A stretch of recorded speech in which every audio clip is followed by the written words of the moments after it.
इस सीरीज में साफल्यम जो सीरीज चल रही है, संस्कृत प्रेरक लोगों का परिचय इसमें आप प्राप्त कर रहे हैं। ऐसे ही हम सब के प्रेरणा स्रोत के रूप में आज हम आपकी बातचीत करवाएंगे। आज आपसे कुछ रूबरू होंगे, बातचीत करेंगे धर्मेंद्र कुमार जी। जैसे लोग कहते हैं ना कि सर मैं गाँव का हूँ, मैं किसान का बच्चा हूँ, हमारे घर में पैसा नहीं है, हम किसानी करते हैं, हम पढ़ नहीं सकते, तो अब आज से ये कहना बंद कर दीजिएगा। अब इसके आगे ऐसा मैं क्यों कह रहा हूँ ये धर्मेंद्र जी बताएंगे।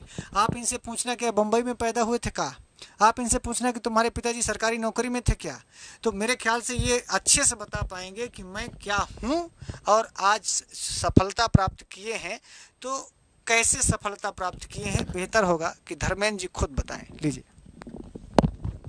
नमस्कार संस्कृत मित्रों, मेरा नाम धर्मेंद्र कुमार, मैं अम्बेडकर नगर से हूँ। जो कि मैं एक किसान का लड़का नहीं, मजदूर का लड़का हूँ। जो कि मैं 16 की परीक्षा भी दिया था, उसमें मैं एक क्वेश्चन से छट गया था, तो मुझे बहुत कष्ट हुआ। और प्राइमरी में भी दिया था, उसमें भी मेरा नहीं हुआ, मैं बहुत कष्ट हुआ। गुरुजी हमको समझाए कि कोई बात नहीं है, अगर आपका प्राइमरी में नहीं हुआ, टीजीटी में नहीं हुआ, तो आप इससे अच्छा और जगह, कहीं और अच्छी जगह होने वाला है। तो कष्ट तो उस समय मुझे बहुत हुआ कि नहीं होगा, और हताश भी होता गया मैं कि अब मेरा नहीं हो पाएगा, क्योंकि समय समय से मुझको पैसे नहीं मिल पाते थे।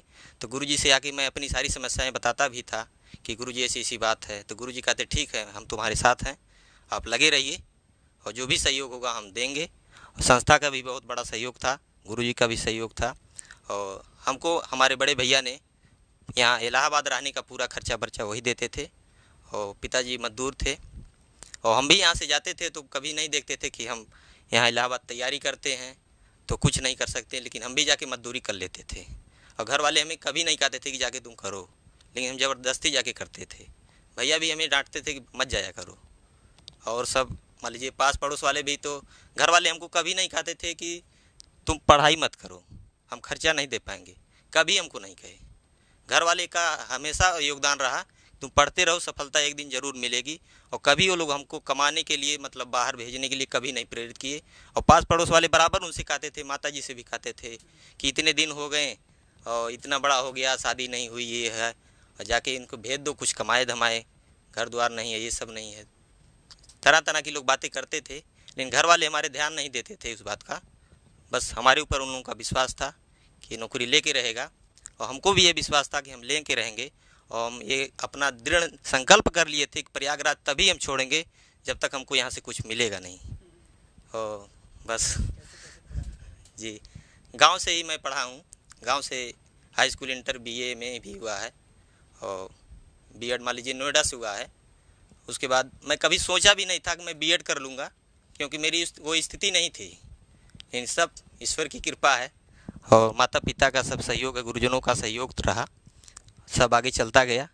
मैं कभी स्वप्न में भी नहीं सोचा था मैं बीएड कर लूँगा और मैं यहाँ तक पहुँचूँगा, लेकिन सब होता गया। और हमारे भैया जी का बहुत बड़ा योगदान था पढ़ाई में, पूरा खर्चा बर्चा वही देते थे भैया जी। टीजीटी के लिए गुरुजी जो बताते थे वहाँ पढ़ाते थे ऑफलाइन क्लास में, उसको मैं एक बार पहले से पढ़ के जाता था, और उसके बाद जो गुरुजी वहाँ पढ़ा देते थे वो आकर रिवीजन करता था। उसके बाद समय हमको लगता था तो और एक्स्ट्रा जो भी पढ़ना रहता था उसको हम पढ़ते थे। और किताबें क्या बोलते हैं, सप्तगंगम, बहुत रामबाण हुई हो, मैं प्रतिदिन 4 बजे जग तक करके पहले वाचन करता था।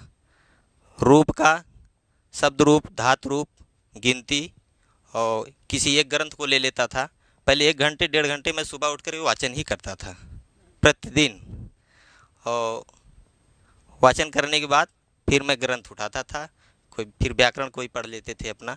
इसी तरह मेरा चलता रहा, और संस्था का भी बहुत बड़ा सहयोग मेरे साथ रहा, और गुरुजी का भी बहुत बड़ा योगदान रहा। बस इसी के साथ मैं अपनी वाणी को विराम देना चाहता हूँ।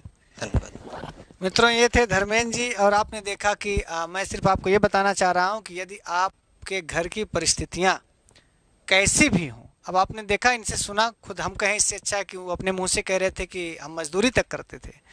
तो मजदूरी करना भी कोई शर्म की बात नहीं, हम सब भी तो मजदूर हैं, हम भी तो पढ़ा रहे हैं, तो मजदूरी ही तो एक तरह से मजदूरी, मतलब अपने पैशन में रहना। और इनके पिताजी कि जिस प्रकार की स्थितियां थी उसके बाद पढ़ाना, इसलिए ये लोग हमारे लिए भी प्रेरणा स्रोत हैं, आप सबके लिए प्रेरणा स्रोत हैं कि आप गांव में हैं, कि बहुत गरीब घर के हैं, कि मजदूर के घर के हैं, कि किस कुल खानदान में आपने पैदा लिया, आपका कुल खानदान बड़ा है कि छोटा है, ये कुछ मायने नहीं रखता।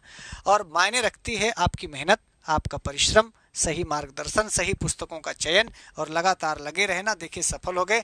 एक बात इन्होंने इशारे में कह दिया, आपने समझा होगा कि लोग कहते थे कि इतना बड़ा हो गया शादी नहीं हुई। शायद ये बताना चाहते हैं कि अभी मैं अनमैरिड हूँ, तो बाकी लोग आप समझदार हैं, समझ लीजिएगा।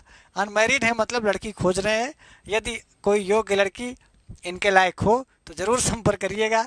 मैं इनका परिचय, इनका नंबर कमेंट बॉक्स में लिख दूंगा, ताकि कम से कम इसी वीडियो के बहाने आप प्रेरित भी होइए, एक सुंदर सुघर और बढ़िया वर भी आपको मिल जाए। तो आज इन्हीं शब्दों के साथ मैं अपनी वाणी को विराम देता हूँ। फिर किसी नए व्यक्तित्व के साथ, एक नई कहानी के साथ, साफल्यम में संस्कृत प्रेरक जो लोग हैं उनसे मैं फिर मिलूंगा। तब तक के लिए नमः संस्कृताय।